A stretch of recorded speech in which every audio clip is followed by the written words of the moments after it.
Do any of you have a project in the back of your closet that's 5 years overdue? You promised a quilt and the recipient is patiently waiting for it to arrive? Well, that's what this is.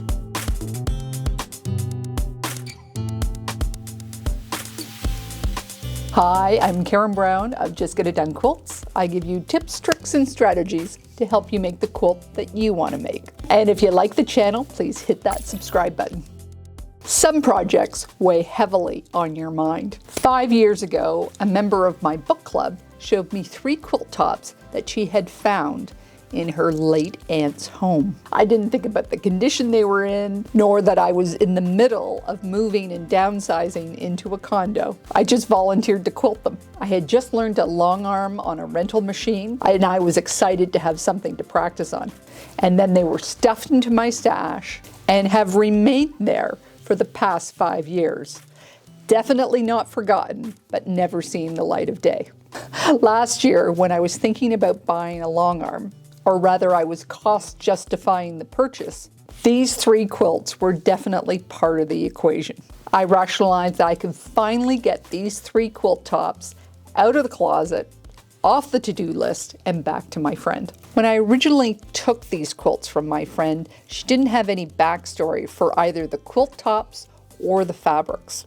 And quite honestly, she didn't even know that her aunt had quilted. So I pulled them out one at a time and gave them a good look. This one had wonky sashing. This one had too much repair to do. So I started with this blue one. And honestly, I've had a soft spot for the Mary's Triangle block ever since I made the video on it. I have never worked with old fabrics before, and this is a real hodgepodge of types.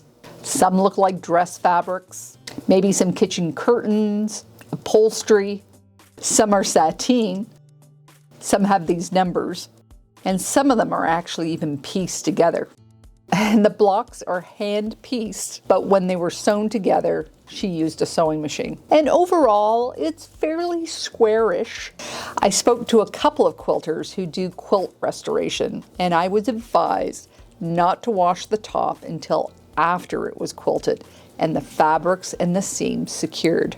And luckily, this one was not musty or stained. I used wide fabric for the back, which I was sure to pre-wash because I was pretty sure the fabrics on top were. I briefly considered a custom quilting design, but as I said, it's only square-ish.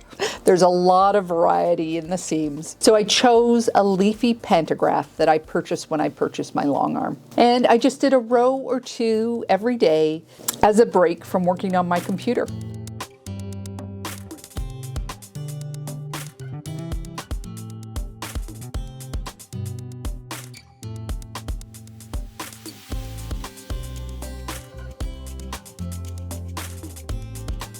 And I did discover a hole. It almost looks like a cigarette burn.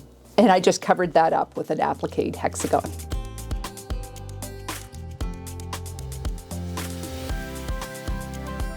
Squaring up was a challenge. And not just because I had a dog underfoot. Some blocks were just simply smaller than the rest. And I just decided not to worry about the edges being perfectly straight.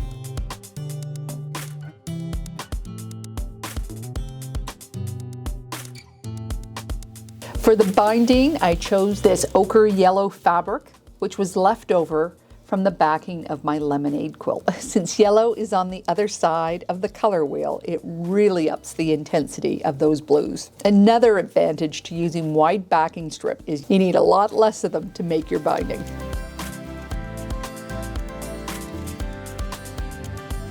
And I use my 3-in-1 tool to make the corners sharp. And I show you how to use one of these in my video, Binding the Basics, which I'll leave a link in the notes below.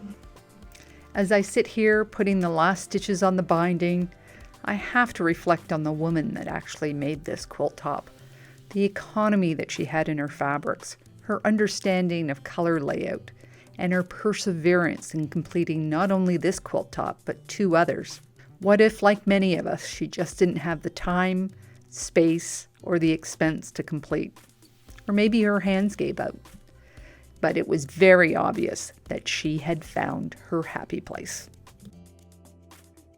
And I must say, when the binding went on, it looked pretty darn special.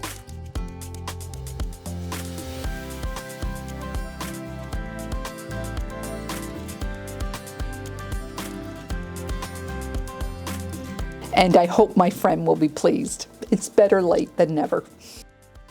You might have noticed my Stashbuster 10 behind me. It's taken me about a month to get that one quilted.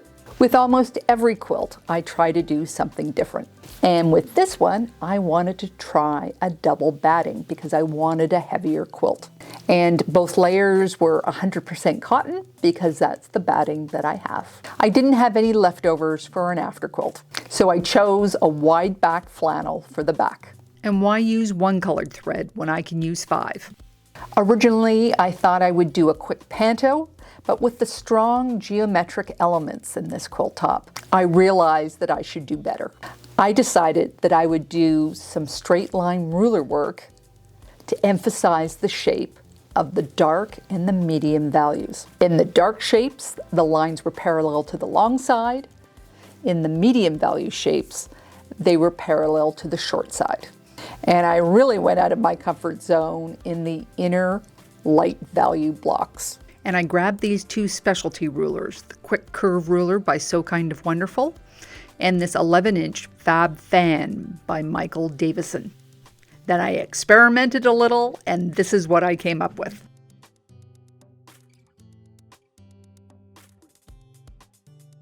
Since I have my own long arm now, I'm learning to take it slow. When I do ruler work now, I'm trying to get into the rhythm of pushing, pausing, readjusting the ruler, and then continuing. No need to rush anymore. And I must admit that the results are so petable. I really love this texture. When it came to the binding, I thought I would use these leftovers from my old quilt top, but they turned out to be too bright.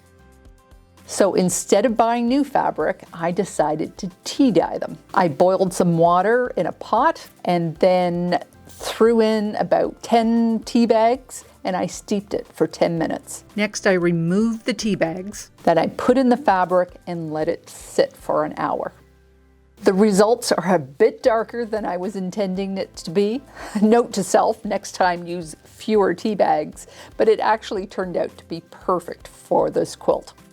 And then I machine bound it from the back because I wanted this little bit of red thread detail on the front. If you want to watch my video on how to machine bind, I'll leave a link in the notes below. This is going to be a birthday present for someone special, and I just love the results. The weight, the puffiness, the texture, and sewing it completely from my stash.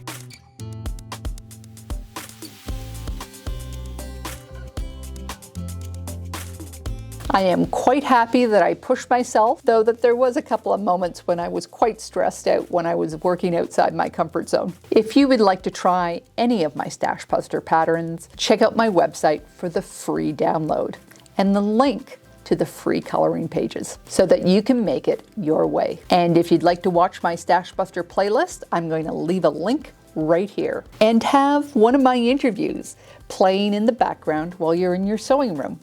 Let one of those amazing quilters inspire you. And don't forget to subscribe. Take care, and I'll see you next time.